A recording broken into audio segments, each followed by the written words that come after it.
ஹாய்மா, நரிட்டோ student Tamil 141வது episode. 140 எதிர்பார்க்காத திருப்பம் அப்படின்னு தான் சொல்லணும். நான் இந்த ஸ்டோரியை எதிர்பார்க்கவே கிடையாது. இப்படி ஒரு திருப்பு டர்னிங்கான்ட்டு நான் வாய்ப்பே இல்லை. இட்டாச்சியோட கதை வந்து டோட்டலா மாறுது.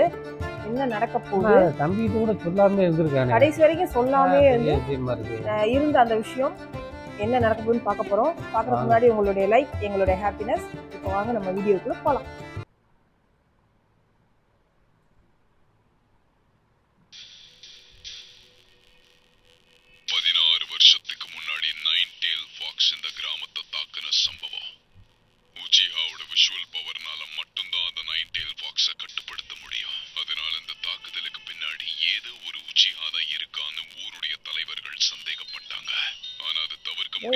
வீடியோ ரெக்கார்ட் ஆகல.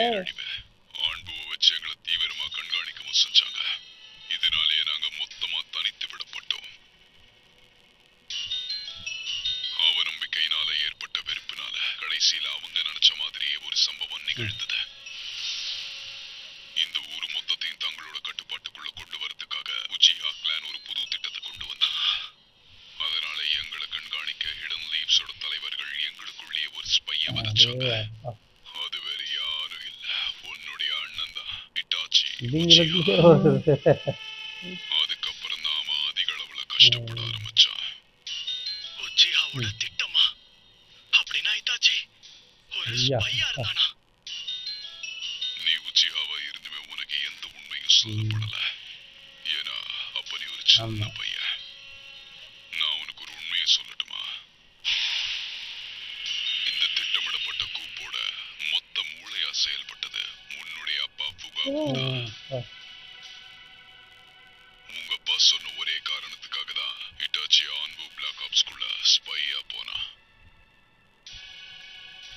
இட்டாச்சி, நம்மளோட கிளானோட பிரதிநிதியா வில்லேஜ் நர்வ் சென்டர்ல நீ இருக்க வேண்டியது அவசியம். நான் சொல்றது உனக்கு புரியுது தானே? ஆனா எல்லாமே அதுக்கு நேர்மாறா நடந்துகிட்டு இருந்தது. உச்சியா சம்பந்தமா எல்லா தகவல்களையும் வில்லேஜுக்கு கொடுத்துக்கிட்டு இருந்ததே அவன் தான். சுருக்கமா சொல்லணும்னா அவன் ஒரு டபுள் ஏஜென்ட். அது எவ்வளவு பெரிய கஷ்டம்ங்கிறது இத்தாச்சி ஏன் உச்சிஹாக்கு துரோகம் செய்யணும்? போர்னால ஏற்பட்ட கொடுமைகளை நீ அனுபவிச்சதில்ல. அதனால கண்டிப்பா நான் அவனுடைய காரணத்தை சொன்னாலும் உனக்கு புரியாது. The Third Great Ninja War. அது நடக்கும்போது இட்டாச்சிக்கு 4 வயசு. அப்பவே பல பேர் சாகிறத அவன் கண்ணால பார்த்தான். அந்த சின்ன வயசுல அவன் போர் அனுபவிக்கணுங்கிற எந்த கட்டாயமும் கிடையாது. போருங்கிறது ஒரு பெரிய நரகம். அந்த நரகம் தான் அவன் ஒரு பெரிய தைரியசாலியா மாத்துச்சு. அதனாலே ஊரோட நிம்மதியும் சமநிலையும் முக்கியங்கிறது அவனுடைய ஆழ் மனசுல பதிய ஆரம்பிச்சது. தான் கிளானோட குறிக்கோளை நிறைவேற்றுற ஒரு கருவியா இருக்கிறத விட ஊருக்கு விசுவாசமா இருக்க ஆரம்பிச்சா இட்டாச்சி. ஆனா அவங்க அவனுடைய விசுவாசத்தை தப்பா பயன்படுத்திக்கிட்டாங்க. தான் சொந்த கையாலேயே தன்னை குத்துற விதமா ஒரு மிஷன்ல அவனை ஈடுபடுத்தினாங்க. அதுக்கு உச்சிஹாசை எதிர்க்க அவங்களுக்கு ஒரு ஷாரிங்கன் தேவைப்பட்டது. அந்த மிஷன் என்னன்னா உச்சிஹா கிளான்ல ஒருத்தர் விடாம எல்லாரையும் அழிக்கிறது. இந்த மிஷனை பத்தி கேட்டதுக்கு அப்புறம் அவனுடைய மனநிலை எப்படி இருந்திருக்கும்னு தெரியுமா? ஆமா, சொந்த அப்பா. வேற வழியே இல்லாம அந்த முடிவெடுக்காம தள்ளப்பட்டான். இத்தனை நாளா தான் பார்த்து பழகின அத்தனை பேரை அவன் கையாலேயே கொல்லணுங்கிற அந்த சூழ்நிலை எவ்வளவு மோசமானதுன்னு தெரியுமா? ஆனா உச்சிஹா சேர்ந்தவங்க கொஞ்சம் அவசரப்பட்டுட்டா கூட உச்சிஹா பக்கமும் சரி லீஃப் வில்லேஜ் பக்கமும் சரி அழிவுங்கிறது உறுதியாயிடும். இந்த சூழ்நிலையை பயன்படுத்திக்கிட்டு மற்ற நாடுகள் உள்ள வரும். இது மூலமா 4வது கிரேட் நிஞ்சா வார் வெடிக்கிறதுக்கான ஒரு சூழ்நிலை உருவாகும். உச்சிஹா கிளானோட இந்த பேராசையினால சம்பந்தமே இல்லாத பல பாவி மக்கள் அவதிப்படுவாங்க. தேவையே இல்லாம கொத்து கொத்தா மக்கள் சாக வேண்டிய பெரிய பிரச்சனையா வந்துருந்தாங்க. நீ இட்டாச்சியா இருந்தா போய் என்ன பண்ணிருப்ப? கரெக்டான கேள்வியை கேட்டேன். இட்டாச்சி அவன் மனச கல்லாக்கிக்கிட்டு தான் கிளான தான் கையாலேயே கொல்லணுங்கிற முடிவுக்கு அவன் தள்ளப்பட்டான். இதனால உச்சிஹா அவன் வெறுத்தான்னு கிடையாது, அவன் கடமையை மட்டும்தான் செஞ்சான். ரொம்ப கஷ்டம். வில்லேஜோட ஒடுக்குமுறை ஒரு பக்கம், இதெல்லாம் எவ்வளவு பெரிய கஷ்டம். ஆமா பக்கம் எல்லா பழியும் தான் தோள் மேல எல்லாமே சொல்லலாம். யாருக்குமே இட்டாச்சி எடுத்த முடிவையோ அவன் செய்த தியாகங்களையோ கேட்க தகுதி கிடையாது. ஒரு உண்மையை சொல்லணும்னா அப்ப நானும் ஒரு போருக்காக அமைதியா தயாராகிட்டு இருந்தேன். செஞ்சு தலைமையில இருந்த லீஃபும் சரி உச்சியாவும் சரி மொத்தமா நான் வெறுத்துக்கிட்டு இருந்தேன். ஆனா நான் உயிரோட இருக்கேங்கிற விஷயத்த இட்டாச்சி எப்படி கண்டுபிடிச்சான் தான் தெரியல. என்ன தேடி வந்தவன் என்கிட்ட ஒரு உதவி கேட்டான். உச்சியாவை பழி வாங்குற என்னோட மன எண்ணம் நிறைவேறணுங்கிறதுக்காக நான் அங்கிருந்து தனியா கிளம்ப வேண்டிய நிலைமை ஆயிடுச்சு. இட்டாச்சி அவனோட கிளானுக்கு எதிராக எனக்கு உதவுனான். ஏதாவது ஒண்ணு பண்ணி இந்த சூழ்நிலையை மாத்தணும்னு தேர்ட் ஹோக்காக முடிவு பண்ணாரு.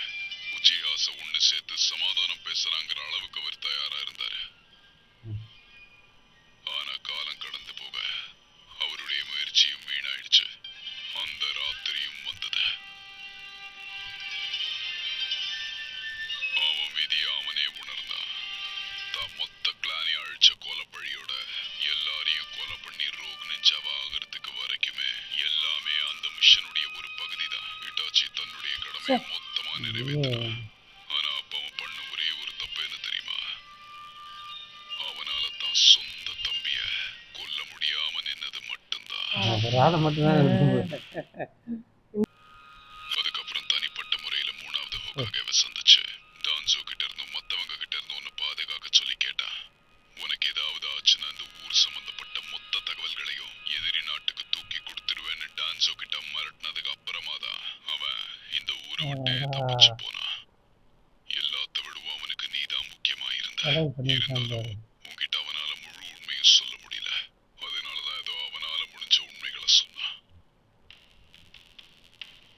இதெல்லாம் போய் நீ இப்படிப்பட்ட உனக்கு பிடிச்ச ஒரு அண்ணனா உன் கூட இருந்ததுக்கு ஒரே ஒரு காரணம் தான் இருக்கு. உன்னோட திறமைகள் என்னன்னு கண்டுபிடிக்கிறதுக்காக மட்டும்தான். என்னோட திறமைகளை பரீட்சிக்க எனக்கு சமமான ஒரு ஆளை நான் தேடிக்கிட்டு இருக்கேன். அதனால என்னோட திறமையில வளர்த்துக்கிறதுக்கே தூண்டி இருக்கேன். ஏன்னா அவங்க இருந்து எப்படியாவது எனக்கு காப்பாற்றணும்ல, அதுக்காண்டி ஒரு காரணத்துக்காக மட்டும் நான் உன்னை விட்டுட்டு போறேன். இன்னும் அவனுக்கு புரியல. நீ கவலைப்படாத. உன்னை கொண்டு எந்த பிரயோஜனமும் இல்ல. உன்னை பார்த்தா எனக்கு ரொம்ப பாவமா இருக்கு. அதனால நீ என்ன ஒரு நாள் கொல்லணும்னு நினைச்சேன்னா என்ன பழி வாங்கணும்னு நினைச்சேன்னா நான் உனக்கு பிச்சை போட்டு இந்த உயிரை காப்பாத்திக்கிட்டு வாழு. இங்க இருந்து ஓடி போயிடு. உன்னை நீ கவனமா பாத்துக்கோ. அதுக்கப்புறம் என்னைக்காவது ஒரு நாள் இந்த கண்கள் சக்தி கிடைச்சதுக்கு அப்புறம் என்னை எதிர்த்து சண்டை போடவா. அப்பதானே உயிரோட இருந்தேன் அப்படிங்கறதுக்காண்டி சொல்லியிருக்காங்க. வளர்க்காரியாகத்தே அவ்வளவு இடன் லீஃபுல்லச்சோட அதே அதே எப்பவுமே அது அது உச்சிஹா கிளான்னு நீ நம்பணும்னு முடிவு பண்ணா. அதே போல இந்த உண்மை எதுவுமே உனக்கு தெரியாதுன்னு ஹோக்காகே கிட்ட கெஞ்சி கேட்டுக்கிட்டான். அதுக்கப்புறம் இந்த ஊரை விட்டு போனவன் உனக்கு புது புது சக்திகளை கொடுக்கணுங்கிற காரணத்துக்காக நீ அவனை எதிர்த்து சண்டை போடணுங்கிறதுக்காக காத்துக்கிட்டு இருந்தா. இதுதான் இட்டாச்சியோட அதே உண்மை. ஏன்னா வரலாறு ஏன் பாவம். நீ பொய் சொல்ற. நீ போய் சொல்ற இல்லை கண்டிப்பா நீ சொல்றது பொய்யாதான் எப்படி இருக்கணும். நம்புறது? நீ ஏதோ உளறுற. ஹிதாச்சி என்ன பல தடவை கொல்ல முயற்சி பண்ணா. இட்டாச்சி ஒன்னு உண்மையிலேயே கொல்லணும்னு நினைச்சிருந்தா நேரத்துக்கு நீ உயிரோடயே இருந்திருக்க மாட்ட. எப்போவோ விட்டுட்டேன். ஆமா, அப்படியே கொண்டிருக்கல. அவ என்ன கொல்லதான் முயற்சி பண்ணா. எல்லாம் நினைச்சா எப்போ கொண்டிருக்கேன். சந்தேகமே இல்ல. நீ இப்படியெல்லாம் எதிர்த்து செயல்படணுங்கிறது கூட அவனுடைய திட்டம் தான். அதனாலதான் அந்த சண்டையில உனக்கு அவன் அவ்வளவு பிரஷரை கொடுத்தான். அது ஏன்னு நீ இப்ப கண்டுபிடிச்சிருப்ப. இப்பவாவது உனக்கு புரியுதா இல்லையா? ஒரு வழியா அது வெளியே வந்துருச்சு. அந்த பாம்பை உருவி எடுத்தது இதுக்காகத்தாங்க. வெளியே கூட்டானோ அந்த கிராஸ் மார்க் எல்லாத்தையும் எடுத்துட்டு விடுவிச்சா உனக்குள்ள இருக்கிற மாங்கைக்கு ஷாரிகனை ஆமா இல்லைன்னா இவன் ஆக்கிரமிச்சிருவான்ட்டு அந்த சண்டையில அவன் கொன்னா. இந்த சண்டையில மொத்த முடிவையும் எடுத்தது இட்டாச்சி தான். இந்த உண்மை உனக்கு தெரியக்கூடாதுங்கிறதுக்காக அவனேதான் எல்லாத்தையும் எடுத்துட்டு கடைசி வரைக்கும் நாடகம் ஆடிட்டு இருந்தா. ரெண்டாவது உண்மை உனக்கு புரியுதா? எல்லாமே இவன் இதை பார்த்துக்கிட்டே இருந்திருக்கானே. இல்ல இவனுக்கு எல்லாமே தெரிஞ்சிருச்சு. லீஃப் வில்லேஜ் அட்டாக் பண்றதுக்கு இன்னும் நம்ப மாட்டேங்கிறானே. அதெல்லாம் ஓ வேலைதான் இத்தாச்சி என்கிட்ட சொன்னா. 16 வருஷத்துக்கு முன்னாடி லீஃப் வில்லேஜ் நைன் டெயில்ஸை வச்சு தாக்குனதும் மாதரா உச்சிஹா தான். ஆனா 4வது ஹோக்காகே அதை தடுத்து நிறுத்தினதுனால மாதராவோட எண்ணம் நிறைவேறாம போயிடுச்சு. சுருக்கமா சொன்னா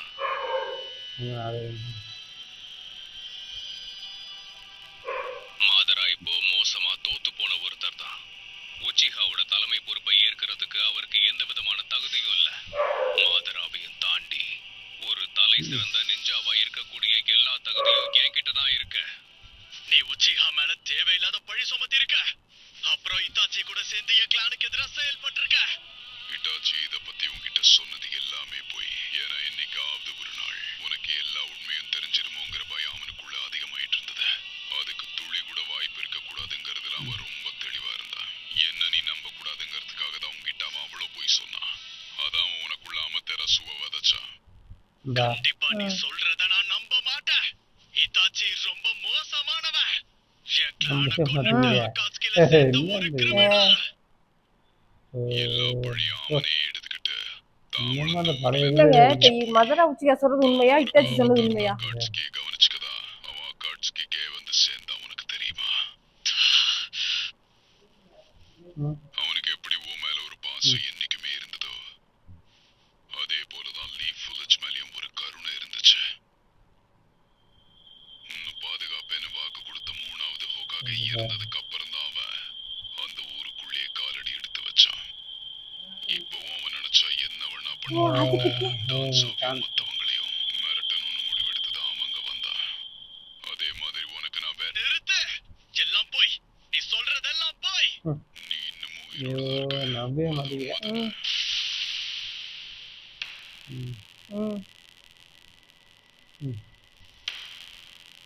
நம்ம ஒவ்வொருத்தர் வாழ்க்கையும் நமக்கு என்ன தெரியுமோ என்ன புரியுமோ அதை பொறுத்து இருக்கு. அததான் முழுசா நம்புவோம்.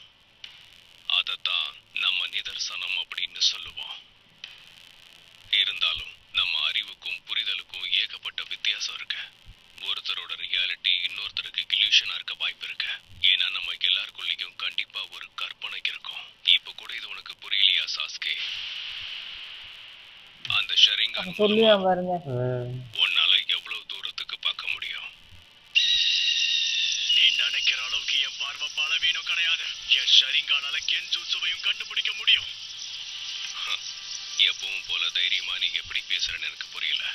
ஆனா இப்போதைக்கு நீ சொல்ற விஷயத்த நான் நம்புறேன். வருது நினைச்சு பாக்குறேன். ஒரு உண்மையை கூட தெரிஞ்சுக்க முடியல. அவன் உருவாக்கின ஒரு இல்யூஷனை தாண்டி உன்னால பார்க்க கூட முடியல.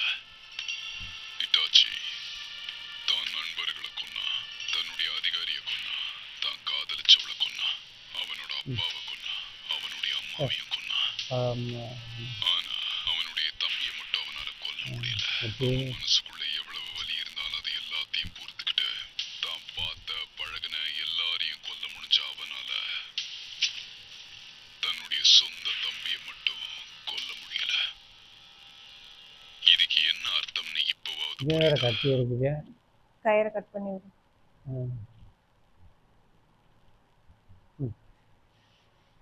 அவனை பொறுத்த வரைக்கும் உன்னோட உயிர் இந்த ஊரை விட ரொம்ப முக்கியமான ஒண்ணு.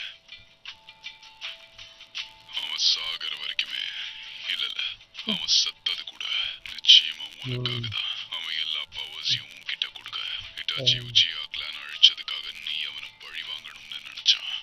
அவன் தான் உன்னை ஹிடன் லீஃப் வில்லேஜோட ஹீரோவா மாத்தினான்.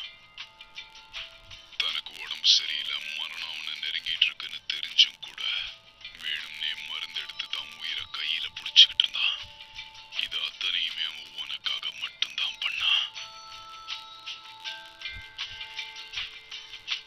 ஏன்னா உன்னை எதிர்த்து சண்டை போட்டு உன் முன்னிலையில சாகணும்னு ஆசைப்பட்டான். ஒரு விஷயத்தை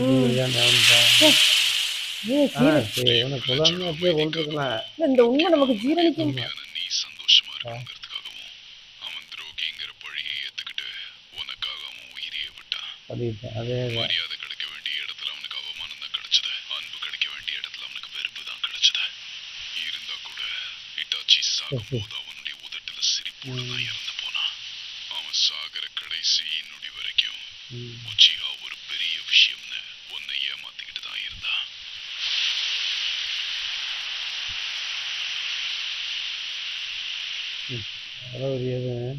நான் வந்துட்டேன். வீட்டுக்கு வந்துட்டியா இட்டாச்சி? ஜாலி.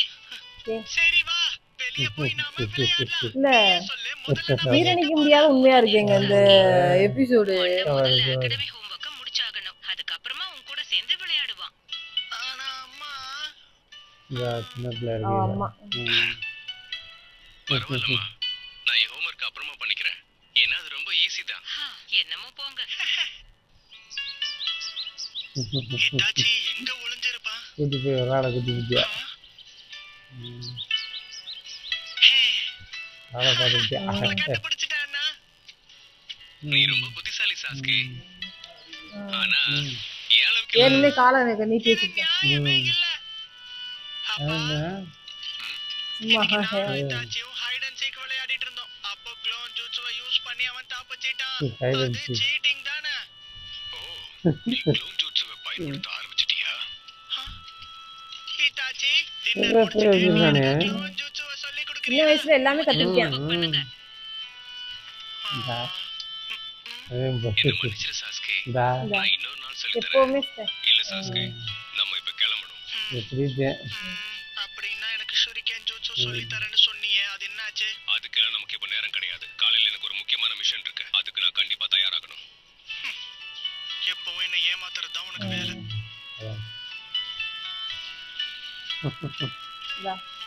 அந்த நெத்தியில ஒரு இது வைப்பேன். என்ன மன்னிச்சிரு சாஸ்கி. இன்னொரு நாள் கண்டிப்பா கத்து கொடுக்குறேன்.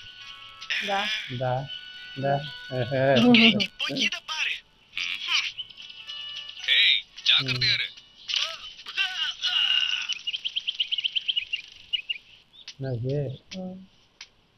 இட்டாச்சி விழுந்துட்டேன் போல. தூக்கிட்டு வரேன். இன்னொரு நாள் என் கூட ட்ரைனிங் வருவியா? கண்டிப்பா. ஆனா நான் இனிமேல் அடிக்கடி மிஷன்ஸ்க்கு போக வேண்டியது இருக்கும். நீயும் நாளைக்கு நிஞ்சா அகாடமிக்கு போக போற. நமக்கு இந்த மாதிரி நேரம் கிடைக்கிறதுக்கெல்லாம் வாய்ப்பே இல்ல. பரவாயில்ல, அப்பப்ப என் கூட டைம் ஸ்பெண்ட் பண்ணினாலே போதும். பாவம். ஆனா கடைசியில நாமளும் எல்லாரையும் போல சாதாரண மனுஷங்க தானே. என்ன நடந்தாலும் சரி, நான் எப்பவுமே உனக்கு துணையா இருப்பேன். அண்ணா பாருங்க இங்க பாருங்க. இன்னைக்கு ஷூரிகேன் ஜூட்ஸு எனக்கு கத்து கொடுக்கறீங்களா? இல்ல, எனக்கு வேலை இருக்கு, என்னால முடியாது. வேணும்னா அப்பா கிட்ட கேளு, அவர் கத்து கொடுப்பாரு. ஆனா ஷூரிகேன் ஜூட்ஸு அவரை விட உங்களுக்கு தான் நல்லா தெரியும். இது ஊரறிஞ்ச விஷயம்.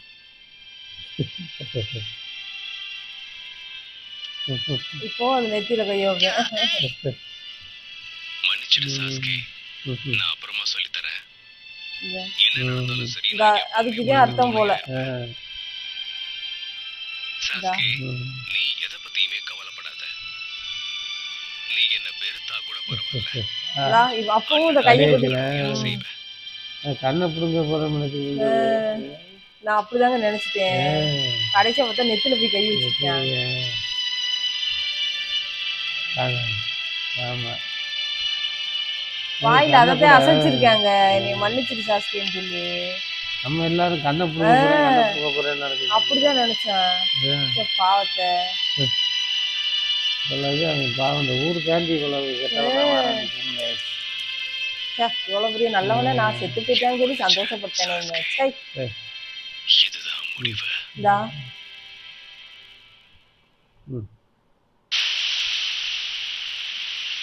ஐயா தப்பா நினைச்சிட்டேனே. அழுகிறேன். ஏங்க நீ என்ன அவன் யாருக்கு எதிரா நிற்கான்னு தெரியலையேங்க.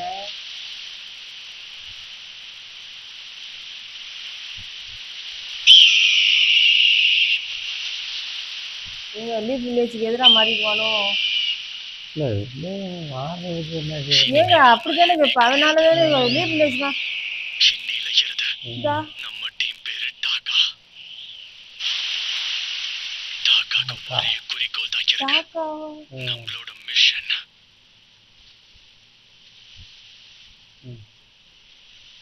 ஹிடன் லீஃப் வில்லேஜ் அழிக்கிறது தான்.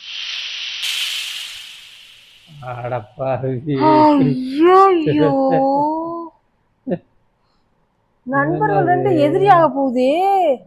இது நம்ம உண்மையை சொன்ன உடனே இதாயிடுச்சு நமக்கு. அட கடவுளே, நான் எதிரே நைட் வரைக்கும் நீ என்ன ஆகுறது? ஐயோ நீங்க வேற இவனை காப்பாற்ற வந்துக்கிட்டு இருக்க. பூரத்தையும் நீ நொறுக்கி விட போறியா? அட கடவுளே, ஐயோ எனக்கு பேச்சே வரல. நான் இதை எதிர்பார்க்கவே. என்ன ஒரு எபிசோட், சான்ஸே கிடையாது. அப்பா எப்படிப்பட்ட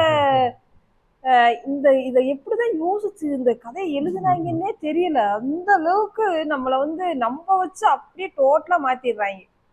நம்ம ஒரு விஷயத்த நம்புறோம், ஆனா அதுக்கு ஆப்போசிட்டா நிக்குது எல்லாமே. நண்பர்கள் எதிரியானா என்ன ஆகும்? அப்பா சான்ஸே இல்ல. ஆனா தனியா ஒரு டீமை உருவாக்கிடுவான் நம்ம. அதரா வச்சு வேற கூட இருக்கேன்.